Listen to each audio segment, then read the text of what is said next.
Okay, it looks like we are just about ready to get started. I want to start by thanking everybody for being here today to participate in this workshop. I would like to turn it over to our director. Can everybody hear me? Yes, good morning, Tim. I was just noting that you've come to us from the heavens. Good morning, good morning. Yeah, thank you. I was exposed to COVID over the weekend, and so I decided out of precaution to do this from home today. So Well, we very much appreciate it. Thank you very much for using your good judgment and precaution. Good morning, everyone. It is nice to see those of you who are here in person. Thank you so much for joining us this morning to talk about the implementation of AB 1201. Yes. Thank you. A lot of legislation going on right now, and I want to make sure I'm attributing it to the right members. It is nice to see some old friends in the audience today as well. Thank you for joining us, Senator. AB 1201, as you all know, was devised by the legislature, and I think it really goes to a larger picture of what the legislature would like CalRecycle to be doing in building a circular economy. With AB 1201, SB 343, SB 54, SB 1013, I could go on with the AB 1240, 1215, a whole slew, about a dozen bills have passed over the last couple of years that are really meant to talk about the circular economy and build the circular economy here in California. This bill is a part of that larger picture envisioned by the governor and the legislature to really look at compostability and look at the feasibility of a segregated composting stream. And the importance of this is really to ensure that what we're putting in, whether it's the recycling stream or the composting stream or green bins, as we affectionately refer to it, are truly turning into their next best life. And that we are not simply moving materials from one trash stream to another trash stream, but really truly ensuring that we are getting the best out of every material, the fullest life out of every material that enters the consumer stream. And so I'm very proud of the work that the CalRecycle staff has done on this and the very deliberate and contemplative work that has been done on this to really help California envision and realize its full circular economy in every material that we use. As many of you know, compost is one of my favorite things to talk about because as the world's fruit basket, nut basket, produce basket, we have so much use for really high quality and beautiful compost here in California, in our agricultural industry, in our parks, in our forests. And this is just a real opportunity for California to lead not only the nation, but the world in building a market for compost and other materials in the organic waste stream that will be fully circular. So with that, I'm going to turn it over to staff and thank everyone for being here again and for the incredible work. And I will be watching the conversation from up in my office. Multitasking. Thank you so much. Have a great day, everyone. Thank you, Rachel. Before I get started, I just want to take care of one housekeeping item. We have an important announcement about what to do in case of an emergency. So please look around and identify 2 exits closest to you. In some cases, an exit may be behind you. In the event of a fire alarm, we're required to evacuate this room immediately. Please take your valuables with you and do not use the elevators. While staff will endeavor to assist you to the nearest exit, you should also know that you may find an exit door by following the ceiling-mounted exit signs. Evacuees will exit down the stairways and possibly to a relocation site across the street. If you cannot use stairs, you will be directed to a protective vestibule in this stairwell. Should we have to relocate out of the building, please obey all traffic signals and exercise caution crossing the street. Thank you. So today, what we're going to do is we're going to provide a summary of the discussion paper that we developed and shared via public notice on October 16th. I'll talk about what the AB 1201 requirement means when it says CalRecycle must determine if bifurcation of organic waste is feasible, and that it must enable efficient processing to recover organic waste. Kristen will discuss the USDA's National Organic Program as it relates to compost feedstocks, and Mia will provide our analysis of the results from a survey of mixed material composters that was conducted earlier this year. Finally, after I wrap up the presentation, we'll open it up for public questions and feedback. You can provide feedback in person by stepping up to the microphones or via Zoom by raising your hand. You can also use the Zoom Q&A function to submit questions. We will unmute you and you will be given an opportunity to read your question. People that have additional data should provide that data via email at organics@calrecycle.ca.gov by November 8, 2023. And this workshop is not being recorded. Let's get started. AB 1201 added restrictions on when products could be labeled compostable. In addition to other requirements, it states that products that are labeled with the term compostable must be an acceptable feedstock for organic agriculture under the USDA National Organic Program, or NOP. The bill specifically requires CalRecycle on or before January 1st, 2024, to determine through a public process whether it would be feasible, given the current infrastructure, to separate the collection of products that are not acceptable compost feedstocks under the NOP from organic waste that are acceptable compost feedstocks under the NOP. Bifurcated collection must enable efficient processing to recover the organic waste.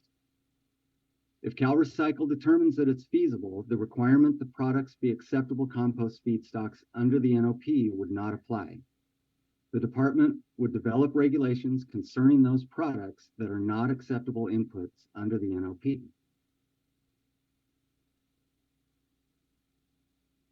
Bifurcated collection must enable products that are labeled compostable or home compostable that are not suitable as compost feedstocks for use in organic agriculture to be recovered, not disposed.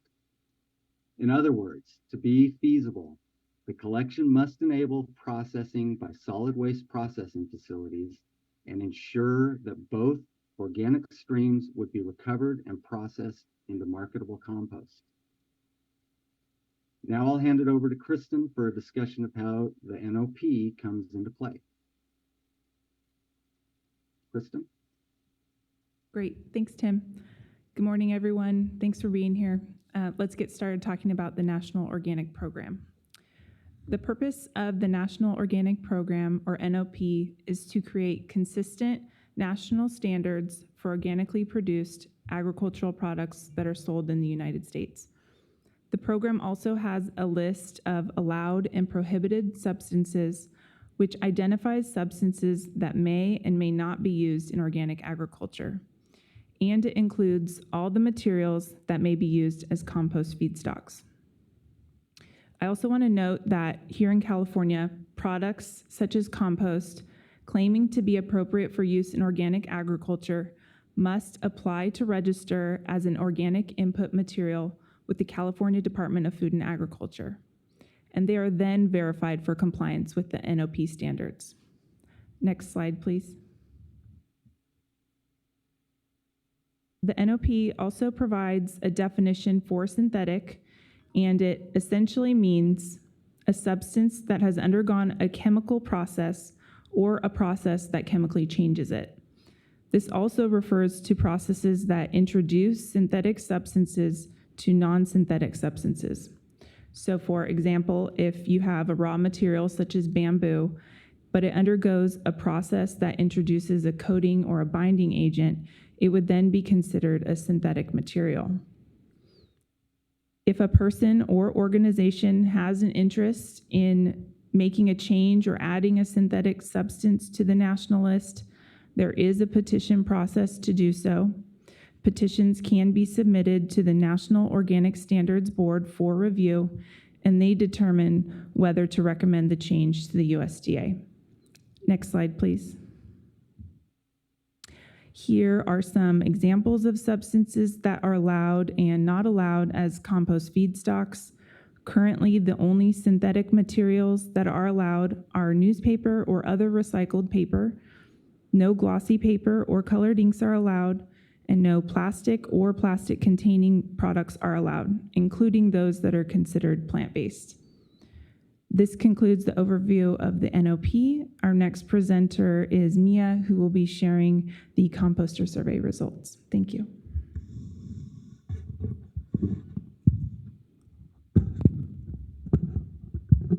Thank you, Kristen.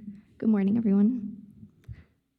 In June 2023, CalRecycle conducted a survey of all 34 mixed material composting facilities in California. Mixed material composting facilities were selected because they may have permits that would allow the facility to receive and process paper and plastic products. We had a good response rate of 70%. One of the goals for the survey was to understand the current composting infrastructure capabilities and operational challenges.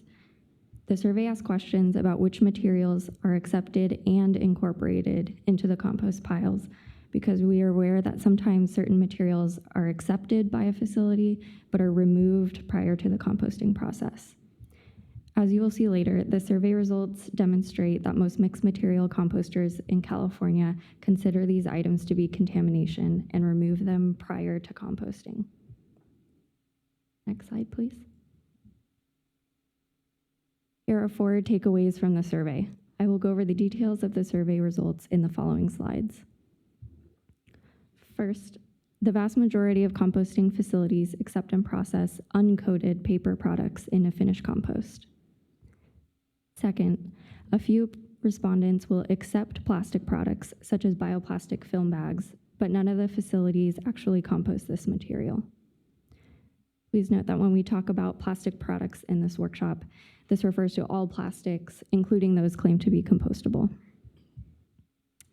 Third, the survey showed that feedstock contamination continues to be the most common concern for mixed material composting facilities in California.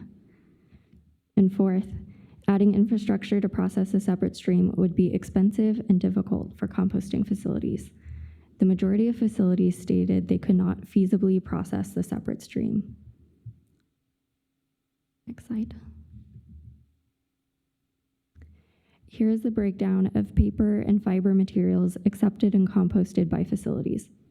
As Kristen noted, the only synthetic material that is allowed as a compost feedstock under the NOP is non-glossy paper without colored ink. 83% of respondents stated they take uncoated paper and paperboard, which may be acceptable under the NOP. But most of the other paper and fiber materials accepted by respondents do not appear to be acceptable compost feedstocks under the NOP because they are likely to have synthetic substances added that are not allowed. And clay-coated paperboard was the paper material least accepted by facilities at 13%, or 3 out of the 24 facilities that responded. Next slide. Now onto plastics. Again, we found that no respondents both accept and incorporate any plastics in a finished compost. As a reminder, when we talk about plastic products in this workshop, it refers to all plastics, including those claimed to be compostable. We asked facilities to rank their top concerns related to accepting plastic and plastic-containing materials. Note that the top 2 concerns are related to compost marketability. The top concern is that physical contaminants affect the quality and marketability of their compost. The second most common concern was related to losing certifications. The majority of respondents produce compost that is registered in the CDFA OIM program. As Kristen mentioned, this means that the compost they produce can be used in organic agricultural production in California. Respondents stated they have a difficult time distinguishing between different types of plastic, so all plastic is treated as contamination and is screened out. Typical mechanical screening or depackaging equipment is not able to detect specific plastics. 25% of respondents stated that certified compostable plastics do not biodegrade in their composting timeframe. And additionally, it's not included in the chart, but 25% stated they do not have concerns because they don't accept plastic. Next slide.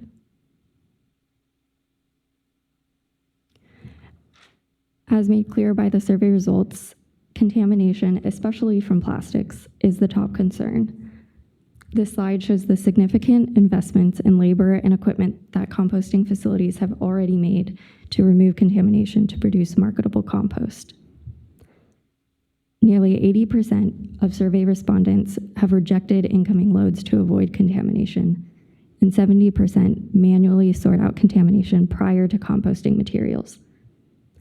Despite these efforts, at the beginning of the composting process, 75% still have to mechanically sort out contamination at the end of the composting process. Plastic in composting piles could jeopardize a facility's OIM registration, even if the contamination is screened out at the end. OIM registration is one of the top concerns of the respondents, which was shown on the previous slide. Next slide. When asked if it would be feasible to process 2 separate organic waste streams, 63% of survey respondents stated that it would not be feasible. Respondents noted that the additional stream would require doubling the processing equipment and would create operational inefficiencies. 25% responded yes, that it would be feasible, and 12% stated it would be feasible, but it would be expensive and contamination would still be a concern. One respondent noted that it is possible to process different types of feedstock in a separate stream, but non-organic agricultural commodity growers are just as concerned about physical and chemical contamination as organic crop producers. Nearly 80% of respondents stated that adding a separate stream would increase operational costs by more than 20%. Based on the responses, we also assume that labor costs would increase. More details about the survey can be found in the discussion paper. And that is the end of the Composter survey results summary. So I'll hand it back to you, Tim. Thank you, Mia. So we wanted to give you a few takeaways from the presentation today. First, while there are composting facilities that can efficiently incorporate uncoated paper and paperboard products into marketable compost, we are unaware of any that do that with plastic products. While there may be markets for compost that has plastic contamination below the regulatory limits, none of the respondents to our survey intentionally add plastic products to their compost piles. Second, both the state and solid waste processing industry have made significant investments to increase capacity and to clean up feedstock to implement SB 1383. Bifurcated collection would necessitate significant additional investment. And third, bifurcated collection of products would not enable the current infrastructure to efficiently process and recover products that are not allowable compost feedstocks under the NOP. A separate stream of products would still have to be incorporated into a compost pile with other organic waste, because the products will not compost otherwise. It would be inefficient to collect waste separately, only to combine it again at the composting facility. So that concludes our presentation today and brings us to the part of the workshop where you get to participate. As a reminder, to submit additional data, please email it to organics@calrecycle.ca.gov no later than November 8, 2023.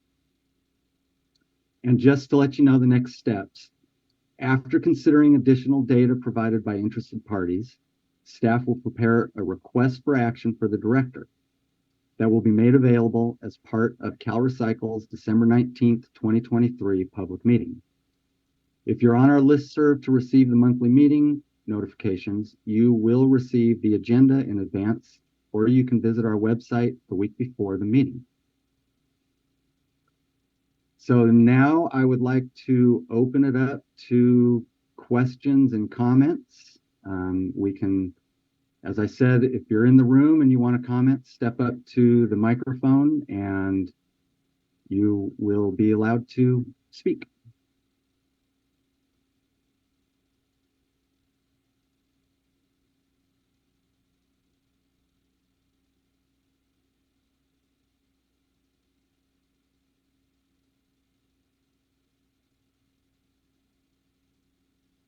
And just to let everybody know, the order we're going to do this is we'll take some comments in the room, and then we'll switch over to Zoom and have some comments there. Awesome. Thank you so much, everyone from CalRecycle for putting on this workshop today. Kayla Robinson here on behalf of Rethink Waste, a Joint Powers Authority in San Mateo County, and an implementer of 1383, of course. And Rethink Waste has had an organics program and been educating their residents for about a decade now on how to properly sort their organics. And I'll just say a bifurcated system from Rethink Waste's perspective would just be catastrophic at this point. They've spent so long, educating their residents about how to sort and where things should go. And at this point, creating a whole new system of how we're separating organics, I think will just be really problematic for them. And I think you all mentioned as well, costly. So just wanted to add the local government perspective. I know you touched on the compost perspective, but from a local government angle and an implementer of 1383, I think just would be really troubling from our end and not feasible. So thank you so much. Hey, Kayla, thank you for those remarks.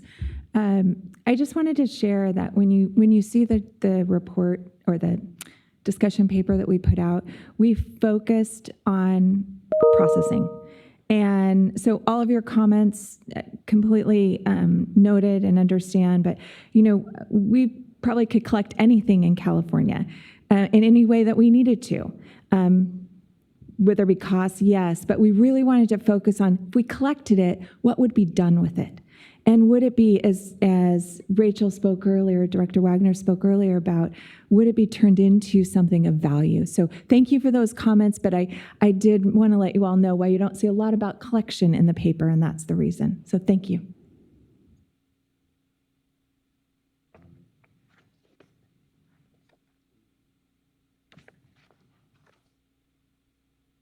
All right. Tim, okay, if we go in the room? Do we have more people in the room, or? We do, yes. Yeah, let's do a few of those, and then we can switch over to Zoom if that's Perfect. okay. All right. Good morning. John Kennedy with RCRC on behalf of the rural counties. We represent 40 of California's 58 counties.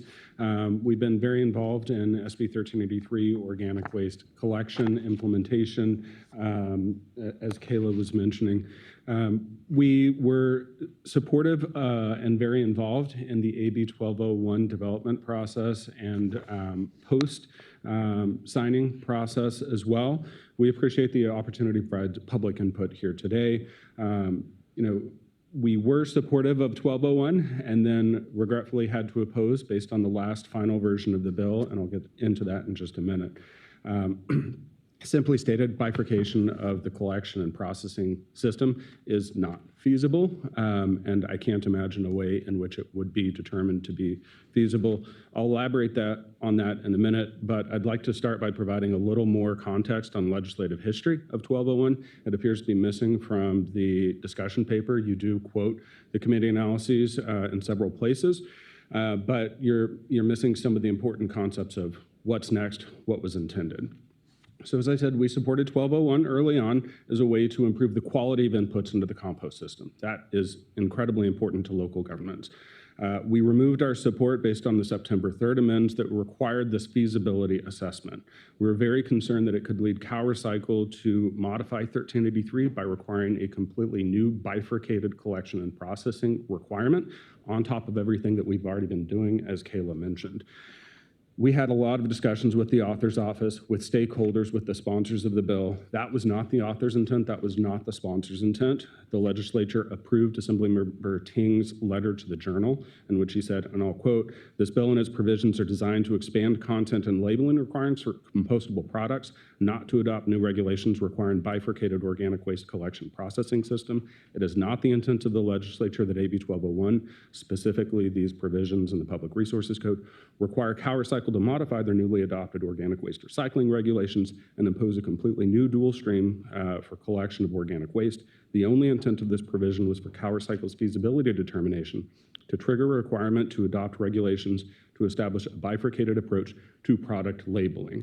Those three words are incredibly important. The next step should be based on this.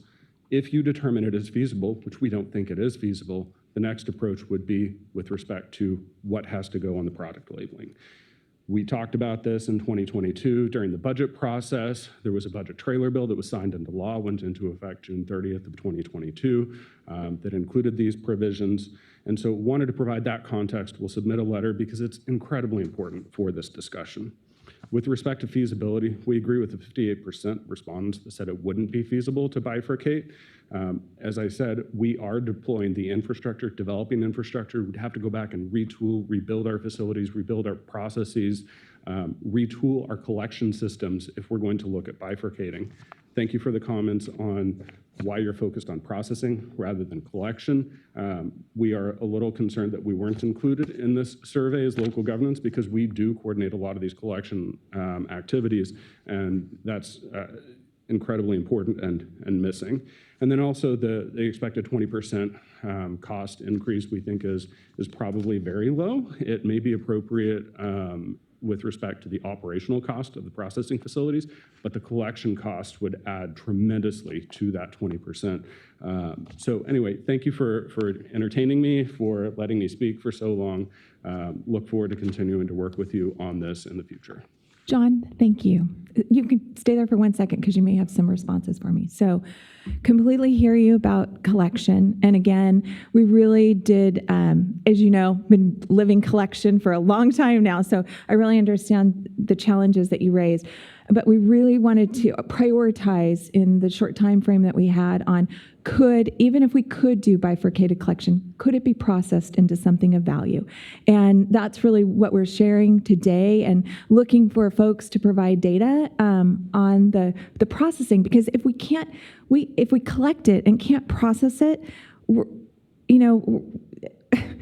we're collecting something to then dispose of it. And that just is not what we're talking about when we're building a circular economy. So it was not to disregard jurisdictions or certainly the rural jurisdictions and focusing on collection, but we really felt like if we talked about processing and really dug into that, if that showed that there was an possibility, then we certainly would have dug more into collection. But we found that after we collected that data, that was really telling an important story, so hence we focused.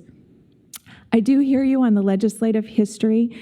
CalRecycle, we understand what happened with the budget bill, but then subsequent to the budget bill, SB 1046 deleted that phrase about labeling. And so we do feel that we are really implementing what the legislation and the legislative body has directed us to do, as well as the governor. So just so you know, we're not disregarding that past history, but dealing with what our current legislative direction is. Well, and to that, if I may, you still have the letter to the Journal. Absolutely. The legislature's intent when adopting 1201, that is very different. The 1046 issue, I think, is a technical oversight more than anything else. The bill was amended before the budget trailer bill was amended, and it was never amended after that because it was so simple and non-controversial. So there was never an opportunity to go in and fix it. So I hesitate to read too much into that as intentional chaptering out rather than a mistake that tragically happens during the legislative process. Sure. Thank you for that. I think we both have shared our perspectives, so thank you so much for being here. Who's next? Thanks for doing this workshop today. Christy Pistone, I'm actually the Government Affairs Director for California for Waste Connections, but I have a long history of being a composter, starting 2 composting facilities in Northern California.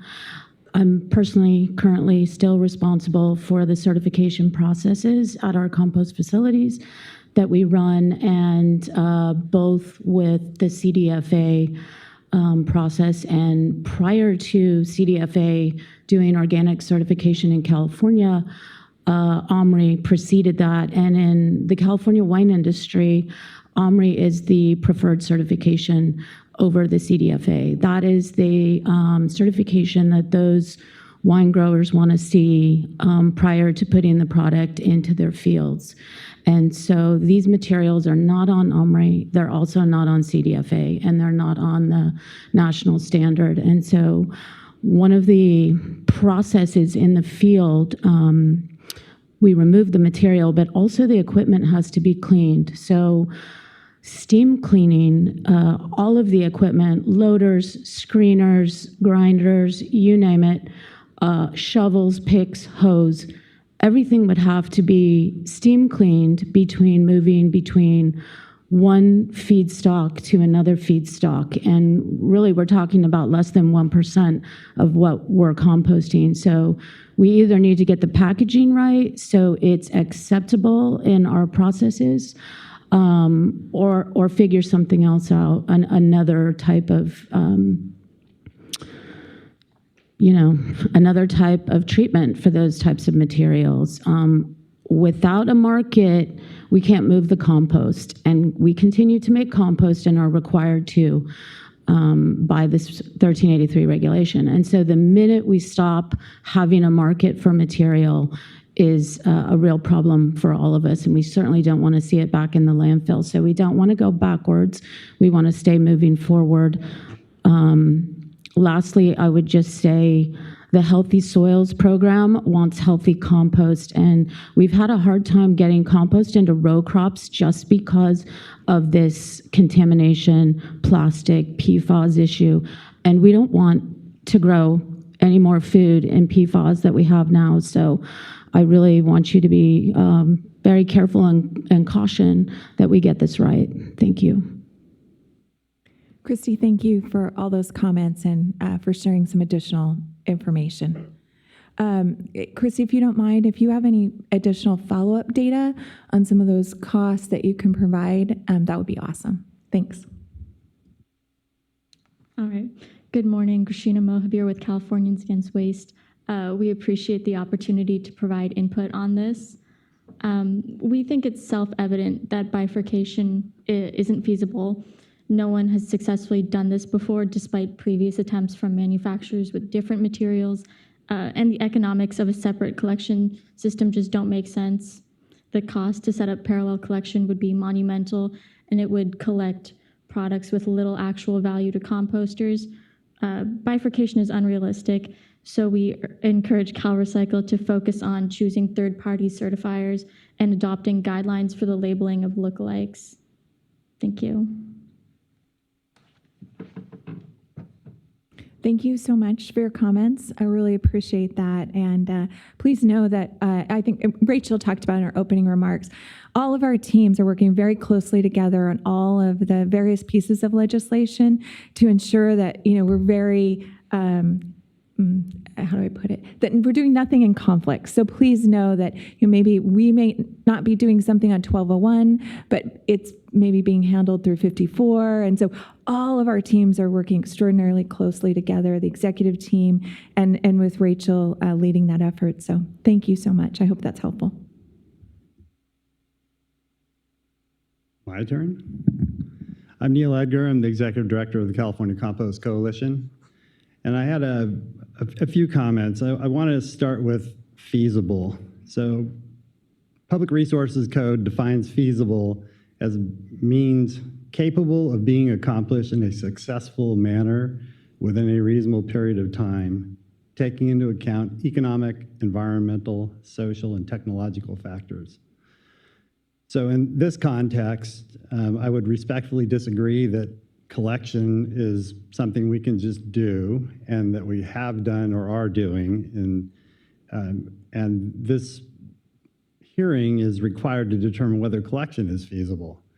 So from the technological standpoint, currently the packaging that's in the market is not identifiable as to whether it's most of it's not even identifiable as to whether it's compostable or not compostable. It's certainly not identifiable as whether it's National Organic Program compliant or not. National Organic Program, as was noted, almost none of the packaging is explicitly identified as an acceptable feedstock in the National Organic Program. So none of the fiber containers, any coated paper, none of the bioplastics are currently allowed under NOP.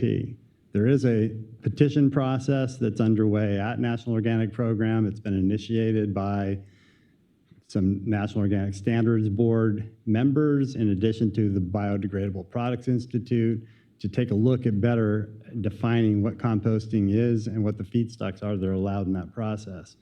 That process, the petition was just introduced in the last month or so. That process has a long way to go, so we don't even know whether it's feasible to collect any materials that would be NOP compliant. Collection involves a lot more than just the identification of the materials, because clearly they're indistinguishable, and they have been in the 20+ years I've been doing this.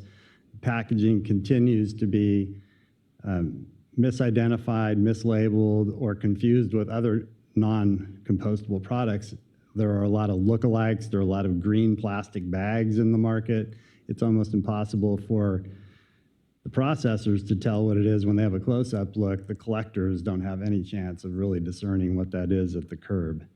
So additional containers to collect, additional vehicles, all the personnel and labor costs that go along with the actual collection process doesn't seem feasible given the environmental impacts of additional trucks on the road, the cost of implementing these programs. I would think Mr. Kennedy's clients, largely out of those 40 counties, overwhelmingly are not quite sure they can feasibly collect one organic stream of waste under 1383, let alone two.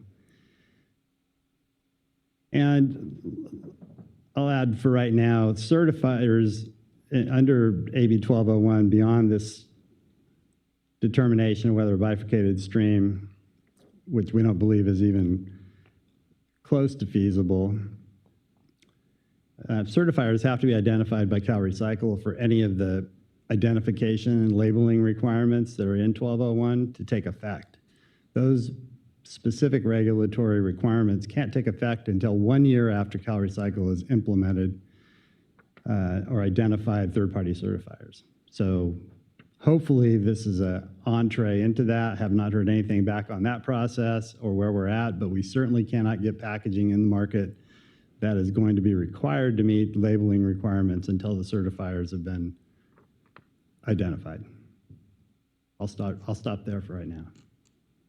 Any questions? Neil, no questions. Thank you so much for your comments. And again, I think you hit on a few important points that we also have addressed in the discussion paper is, can these two streams be turned into something of value?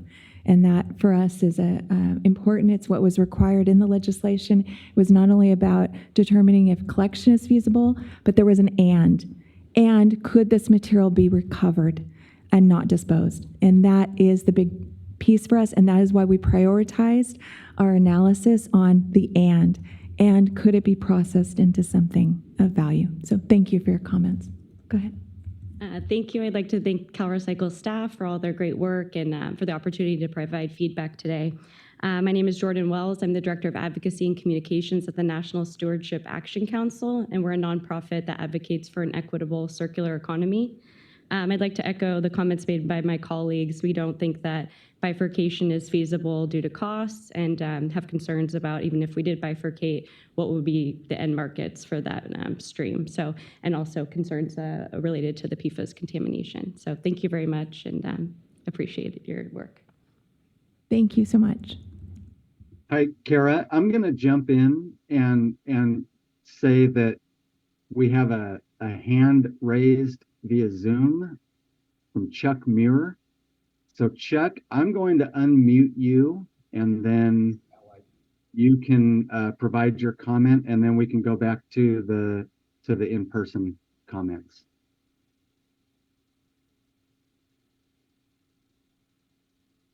Okay, Chuck, you should be able to unmute yourself now. Okay. Hi. Thank you for letting me share a comment. One question or some information that was shared from the survey results indicated that compost facilities do not biodegrade in the time frame required by a facility. And so one question I have is, what if you required compost facilities to align their processing time frame to the ASTM standards? It seems like the time frame for compost facilities doesn't align with the standards by which the products are being made. The timeframes are like 90 days to 180 days. Again, I'm not talking about feasibility, I'm just talking about processing time. So that's kind of one question I have. It seems like a lot of the processing facilities indicate that they just can't process them in their time frame, but what about using the time frame of the ASTM standards? So that's my comment. Thank you, Chuck. Thanks. I will defer to the composting industry on that question. We don't dictate what their time frame is for composting, so that's just not within our authority to do. A couple other hands came up in Zoom, so I'm going to go ahead and move to that and say, Andy Schneider, you should be able to unmute yourself and speak now. Hello, my name is Andy Schneider. I'm Alameda County's Waste Program Manager. We've been trying to deal with compostable plastics for quite a while in all of our organics collection programs. And I'm aware that this discussion is about processing, but I will just also share that the reduction in faith from our consumers in our diversion programs has been greatly complicated by the marketing of compostable plastics. So I would agree with all of the other speakers that separate collection is infeasible and expensive. But if we move to the processing aspect, as Kara recommended, we got some real difficulties once those compostable plastics are introduced as a feedstock. And I think we should turn to the past case of Recology attempting to process PLA and other compostable plastics separately at their Jepson Prairie facility years ago. And they attempted to keep those separate from their OMRI-based organics feedstock. And I believe that project failed, and they are no longer attempting to process that material separately, although the city continues to promote those compostable products. So we've got a real challenge ahead of us with public opinion about our diversion programs. And if they can't be easily identified and effectively collected, and there's no processing capacity available for this, it's a real problem. But the biggest problem is that there is no end market for a separated organic stream that included compostable plastics. And obviously, if we can't sell that material, we've got a real problem there. So I would just ask that we consider, if we're focused on a circular economy, that PLA in a best case scenario disappears in the proper compost facility if it were to be feasible, and it's not contributing to an end product that could be marketable in any way. So there's really no circular economy possible for those products. Thank you. Thank you, Andy. I'm going to do one more in Zoom. We've got Alex Truelove. And Alex, you should be able to unmute yourself and speak. Yes, thank you, Timothy. Alex Julov with the Biodegradable Products Institute, or BPI. First, I just wanted to note that the discussion paper links to an incorrect version of our petition that was submitted to the NOP. We've provided in writing a correct one. And for the record, we remain hopeful that the petition will alleviate a lot of these market pressures should the NOP agree with our petition. I had two questions. If I'm only allowed to ask one, let me know, Timothy. But the first one is about SB 54 funding. So SB 54 specifically provides funding to composters that process and accept certified compostable products. As I read it, that could include for bifurcated systems or non-bifurcated systems. And so I'm wondering if this option was made known to survey respondents, given that cost is obviously a huge consideration for processing in general, but certainly for the prospect of bifurcated systems. And will it be included in CalRecycle's evaluation? And if not, how does CalRecycle plan to communicate that funding opportunity? And then my second question is around contamination. We agree that contamination is the #1 concern. However, we take issue with the claim that certified compostable plastics don't biodegrade in the time frame because it was presented here with zero supporting evidence. Unless the overs at each of these compost facilities were tested, I worry that these findings are unsubstantiated misperceptions. Obviously, this is a huge concern, and given the gravity of concern and the lack of identification of these physical contaminants, I'm wondering how CalRecycle might address the issue in the future, whether it's through overs testing. Folks have mentioned product labeling. I do want to highlight there are programs across the country that have managed to incorporate compostable plastics. Minneapolis, for example, allows all certified compostable items, plastic and paper, and has contamination rates below 1%. So, we worry that without the acceptance of compostable plastics, for example, there's a risk of regrettable conventional plastic substitutions, mixing with machinery to create microplastics, and growing concerns around that. So, just wondering how CalRecycle might distinguish certified compostable and conventional plastics moving in the future. Thanks. Thank you, Alex. So Kara or Danny, do you have any responses to those questions at this point? Yeah, hey, thanks, Tim. And Alex, thank you so much for your comments. We really appreciate it. I think, first, regarding the potential future funding under SB 54, I don't think that we noted that when we spoke with the processors, the composters. I don't know that would have changed necessarily their responses. But certainly, as SB 54 is implemented in the future, certainly the department will continue to monitor and, so I'm not sure how much more to go with that, with your question there, except the answer is no, I don't, confirming. We didn't talk about potential future SB 54 funding.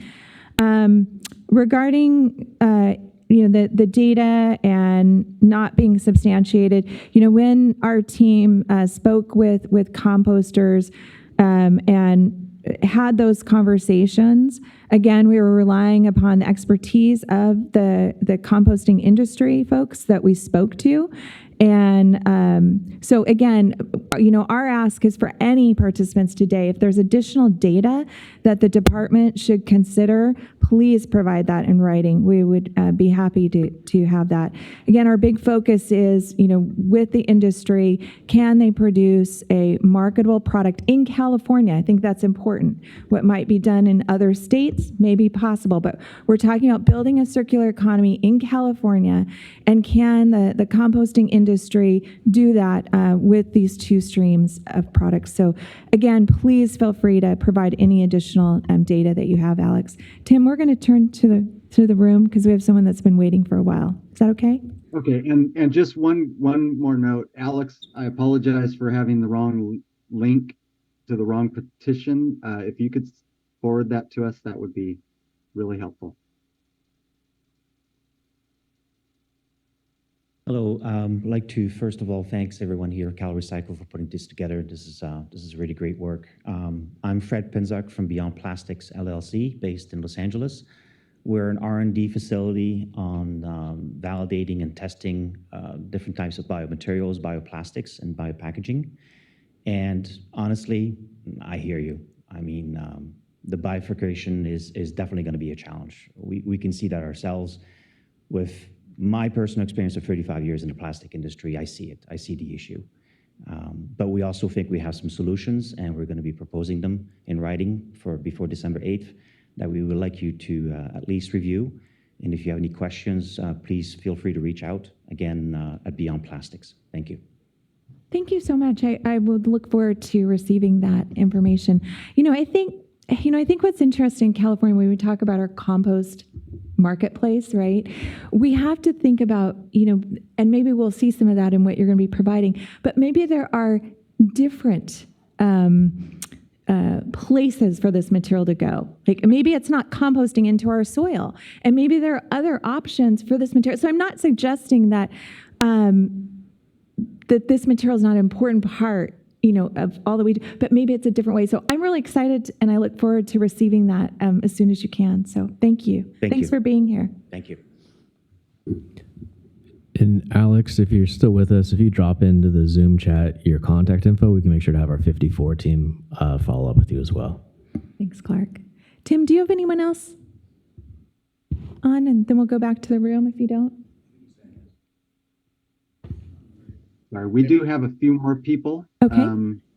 So if we can go back to the Zoom, is that okay? Yeah, that's fine. Thank you. Okay. So the next one is Christina Hansen. You should be able to unmute yourself, Christina. Hi, this is Christina Hansen from Placer County and also the chair of the Solana, California chapter's legislative task force.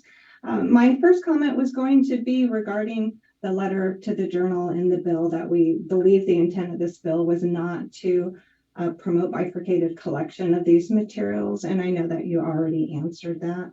But I do want to, as Placer County and representing the legislative task force, we had a lot of discussions about this, and our members and our MRFs and our collections echo the responses of the survey. And so I just wanted to state that we have the same concerns about contamination, that collection would not be feasible. It would be expensive. We have a lot of rural areas. Our Solana membership has a lot of rural agencies, and it just wouldn't be feasible or cost effective to collect yet another organic stream in those areas. In terms of processing, we agree it's not feasible. By the time the materials come to the facilities, it's not possible to distinguish the compostable versus not compostable plastics. They're viewed as contaminants and they will be screened out. Concerns about the market, we produce organic compost, and that's what the market wants to have. And already with 1383, many of our members and our Placer County agencies as well are investing a lot of money into infrastructure already for 1383. And so to have to make modifications that would cost more money after we've already raised rates significantly, that's not desirable. And again, the processing wouldn't be feasible. I simply don't want that material there. So thank you for hearing my comments. Thank you, Christina. Next, we have Kelly Schoonmaker. You should be able to unmute yourself. Okay, can you hear me? Yes. Okay, thanks, Tim. Hi, Kelly Schoonmaker, Stop Waste. My original comment was going to be about, I thought this was supposed to be focused on collections, not processing, so thank you for explaining that. Thank you for doing this public workshop, and I just want to say I support a lot of the comments, all the comments on the difficulties with collection and processing so far.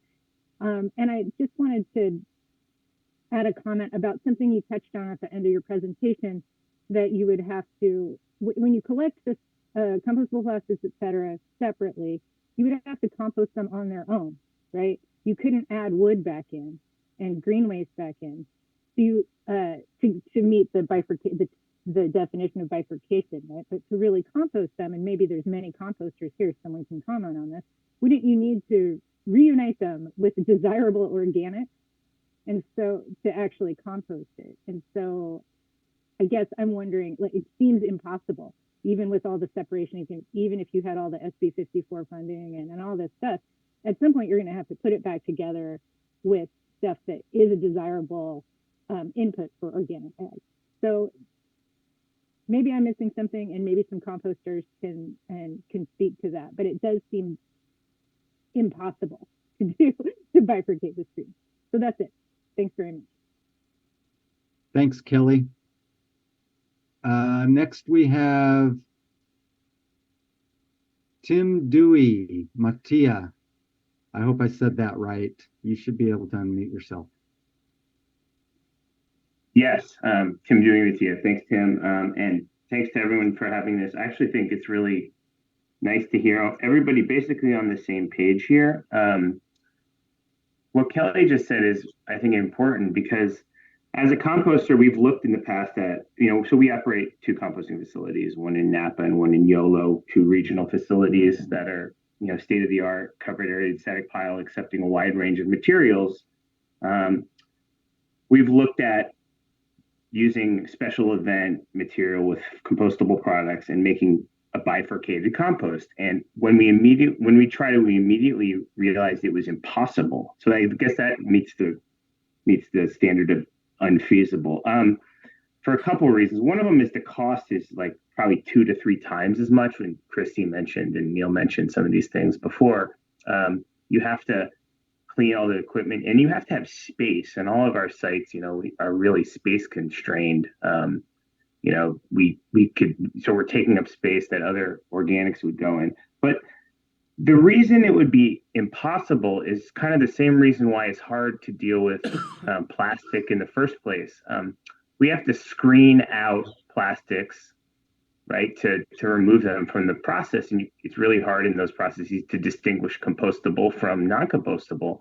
So to do a bifurcated system, since the vast majority of our programs are co-collected, you would be screening a commercial or residential co-collected organic stream to attempt to remove compostable products to compost them. But in reality, that would be removing all of the conventional plastics and other contamination at the same time. And then you would have to put that through some type of process that doesn't even exist in the current scheme to remove compostable products from the non-compostable contamination. You could keep going down this rabbit hole. I think it's really good to go through this. We were one of the respondents to that survey. It's nice to see everybody on the same page. Our thought, and we've talked about this at least on our end as a composter for over a decade, and worked with BPI and the Compost Council and everybody in the industry, is the solution is it needs to be allowed in NOP, or it can't be labeled compostable. And so that's where we appreciate the end result of this legislation and hope it kind of comes out.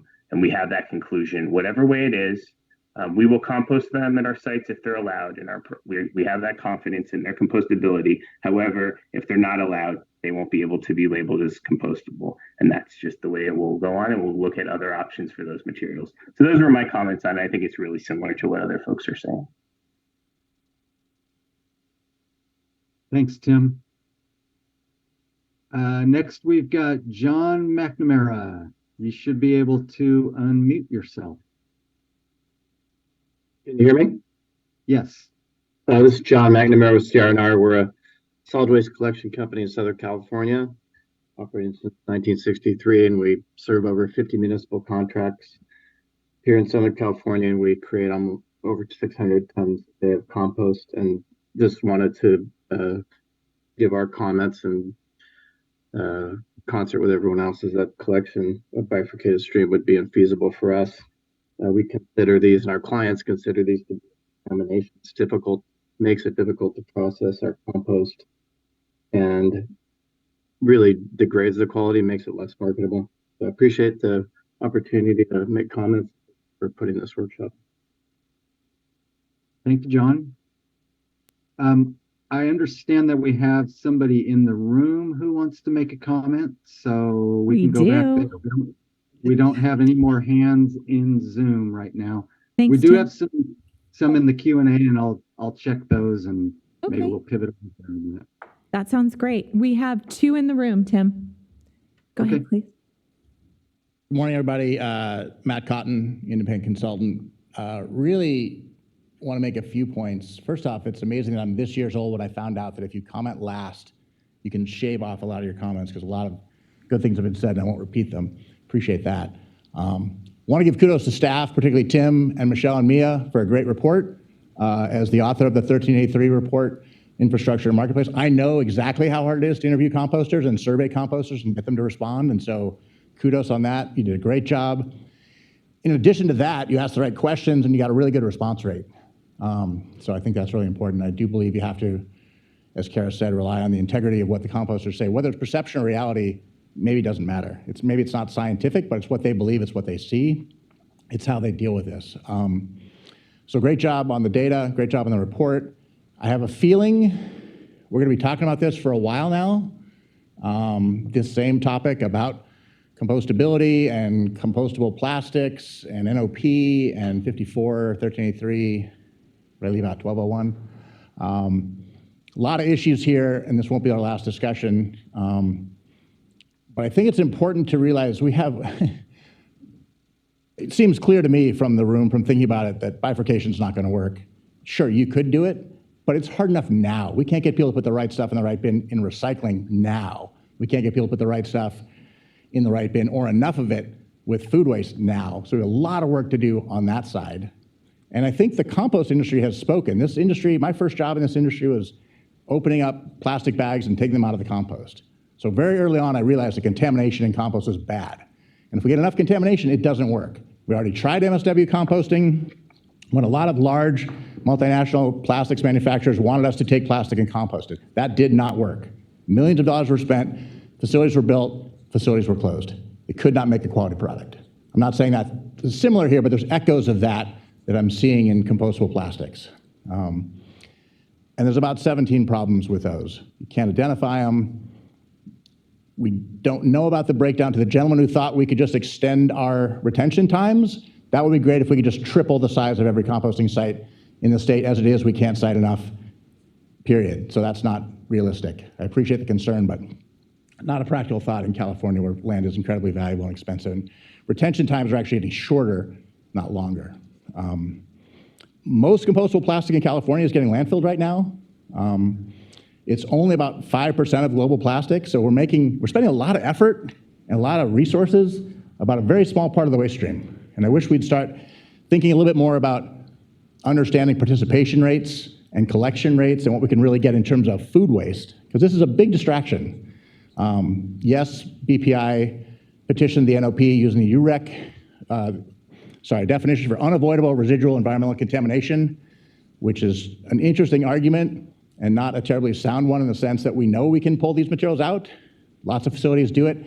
Tim Dewey Matea has a nice big $1 million depackager. It'll take compostable package out, no problem. It'll also take all the other plastic out.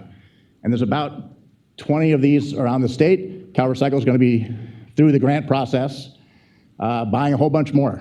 So the industry has sort of spoken. We have to get the contamination out. If we get the contamination out earlier, it makes the whole process better and more cost effective. So it's not about retention time. It is about identification, but it's not as big a deal as some of the major issues we have about collection, education, training. I was thinking last night, I'm trying to figure out how collecting food waste is a little bit like the metric system.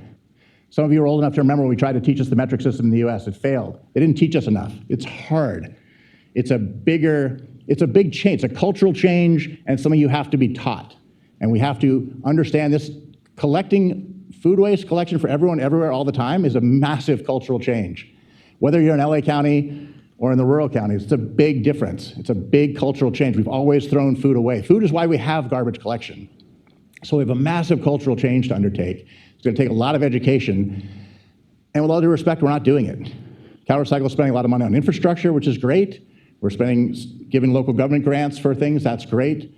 But we really need to be spending, from our budget standpoint, a lot more money on true education and outreach to get people to put the right stuff in the right bin, which is mostly food. The rest of it is stuff that's going to get sorted out. Thank you. Thanks, Matt, for your comments. Appreciate it.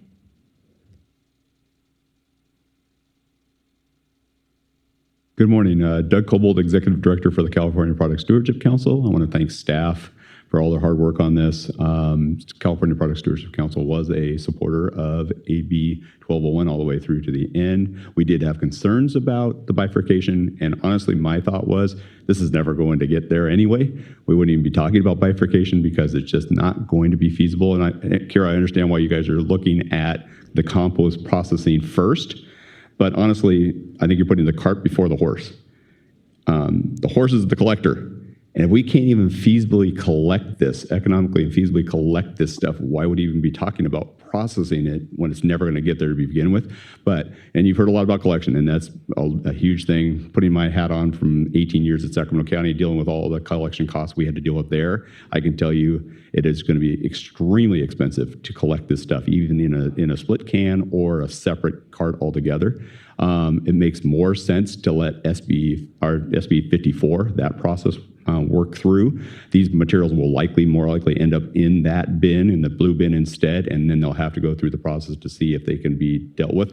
One thing I like about the fact that they would fall under 54 rather than 1201 is there is a producer responsibility component to that. So if it's going to cost more to collect these things, that would be absorbed by the producer. CPSC is all about getting the producers to pay for their products, for the end of life of their products. And so I think it's better there. You've got at least 4 board members for the advisory board in the room today that I know of, probably more online that are listening. So I think this is a great opportunity for us to have this conversation, but then move forward and allow 54 to really take this over. Thank you. Doug, thank you for your comments. I appreciate your perspective, but I will stay with what I started with, that we felt it was important to prioritize if it could be processed into a recoverable product.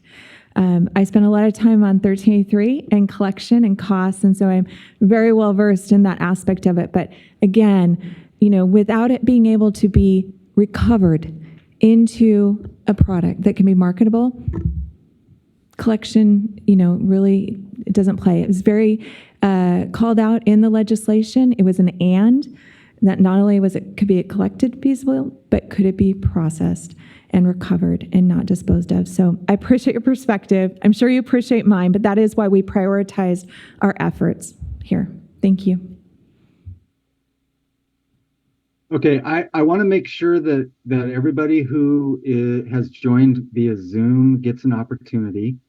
We do have one hand up, and I want to hear from that person, and then I'm going to pivot over to the Q&A, and I'm going to ask my staff, Angel, to be ready to queue those up. So, Nate Lewis, you should be able to unmute yourself and speak now. Hey, folks, great. Thanks for organizing this and providing some opportunities to comment. I just want to introduce myself. I'm the new secretary on the National Organic Standards Board, and I'm an avid composter from Washington State. I'm a certified compost facility operator and do on-farm composting at my organic livestock and poultry operation. My colleague Mindy Jeffries and I are leading the National Organic Standards Board's work on compost. And I just wanted to make this group aware that we have an active agenda item that is partly in response to BPI's petition related to compostable packaging, partly in response to the passage of California laws requiring compostable packaging be allowed in organic products, and partly because the organic regulations as it relates to compost were based on composting technology from the 80s and early 90s, and a refresh is necessary. So it's a significant and broad agenda topic, and I really want folks who are engaged in work in the California space to pay attention to it nationally. We're going to be bringing forward a discussion document for our spring meeting in Milwaukee. We would appreciate everyone's comments for that.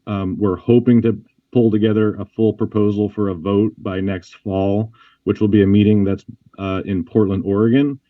And in any event, I just wanted folks to know that we are listening. We appreciate perspectives of the compost industry. We understand that organic certification is a marketing benefit to composters. We also recognize that compostable packaging is an important component of a circular economy. And we also recognize that organic consumers and organic farmers are really conscious about waste in their food and on their soil. So we're trying to balance all these perspectives, and we really want folks to weigh in and engage constructively with the process at the National Organic Standards Board. I'll put in the chat just a link to the USDA NOSB page so that folks can stay aware of what is coming out. But I think the next very concrete area for folks to weigh in and focus on would be for the spring meeting in Milwaukee. Thank you, Nate. Appreciate you being here and providing those comments. Okay, so I would like to bring Angel Fong of my staff on to check in on the Q&A. And I just want to mention today's Angel's birthday, so happy birthday, Angel. Happy birthday, Angel. Thank you, everyone. Thank you, Tim. So we do have a couple of questions within the Q&A chat. The first one is from Peter Schultz-Allen.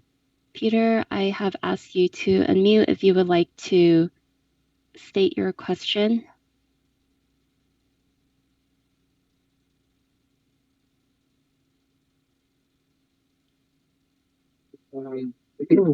I don't really have any additional comments other than what's in the question, if you want to just read it.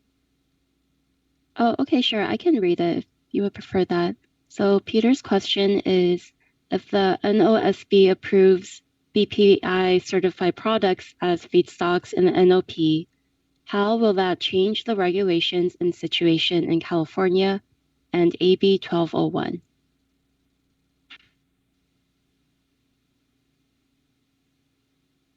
So Kara or Danny, I'm going to defer to you on that question.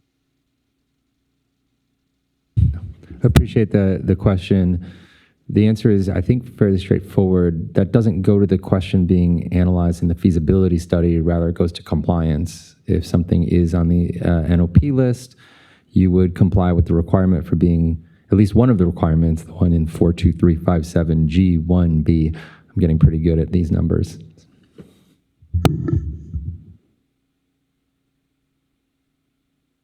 Thanks, Danny. Angel, do we have another question? Yes, we do. From Chuck White. Sorry. Chuck, would you like to ask your question in person? I have asked you to unmute.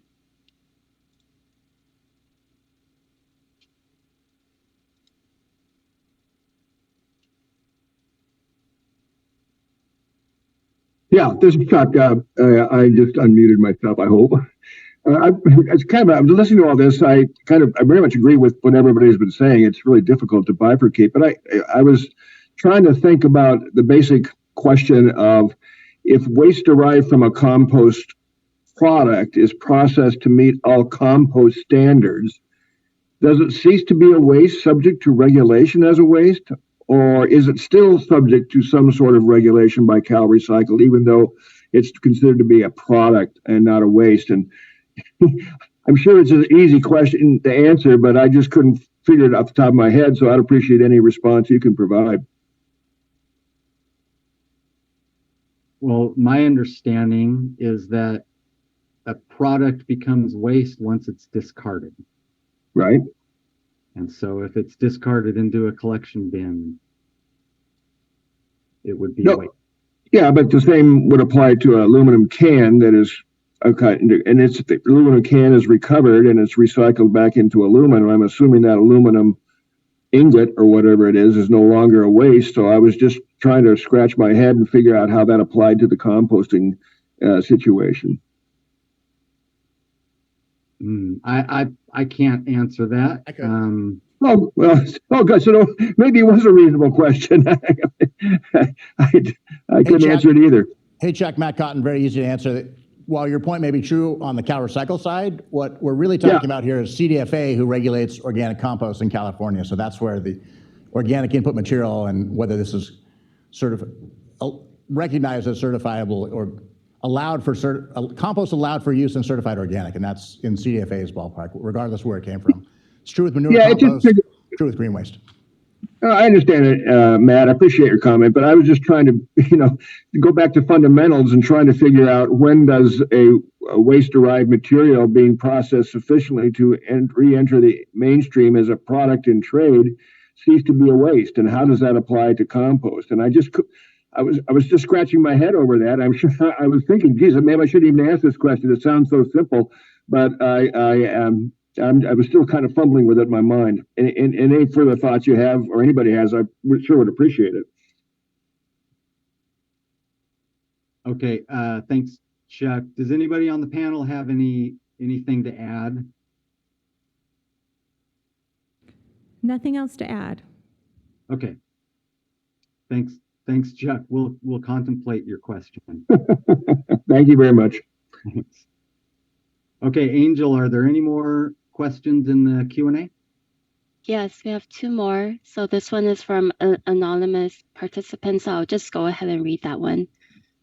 The survey of composting facilities mentioned wax-coated paper cold/hot cups. What about plastic lined cups? Were they considered in the survey questionnaire? Many people think these plastic lined cups are lined with wax when it's actually plastic. Yeah, thank you for the question. On that, we did include that, but it was part of the questions about the plastic and plastic containing material.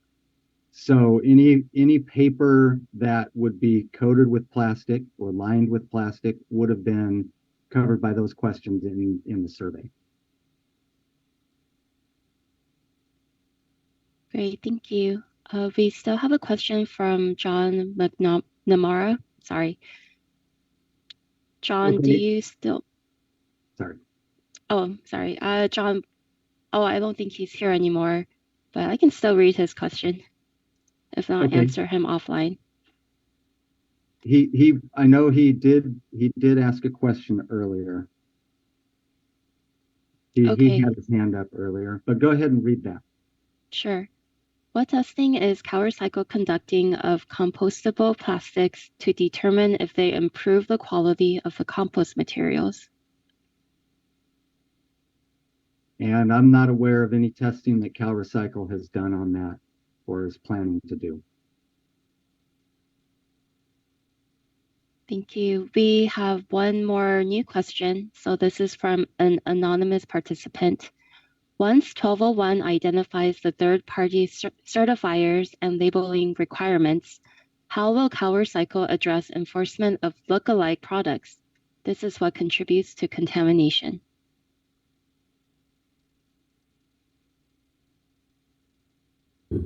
Yeah, Angel, I'll take that one. That's outside the scope of our workshop today. So we'd be happy to, if you drop your contact info in the chat, have a follow-up conversation with you on that topic. But certainly we don't have third-party certifiers identify and don't have enforcement in place at this time. So, but we're happy to have a conversation.